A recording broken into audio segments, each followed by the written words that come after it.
లంక నాది. ఈ పుష్పక విమానం కూడా నాదే. సొంత అన్న ముందే గర్వంగా నిలబడి అరిచాడు రావణుడు. కానీ ఆ లంక ఒకప్పుడు రావణుడిది కాదు. దాని అసలు రాజు, ధర్మానికి ప్రతిరూపం కుబేరుడు.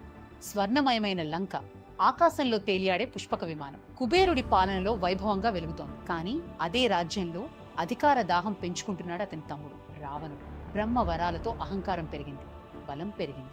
చివరికి అన్నపైనే యుద్ధం ప్రకటించాడు. భీకరమైన యుద్ధం. ధర్మం ఓడిపోయింది.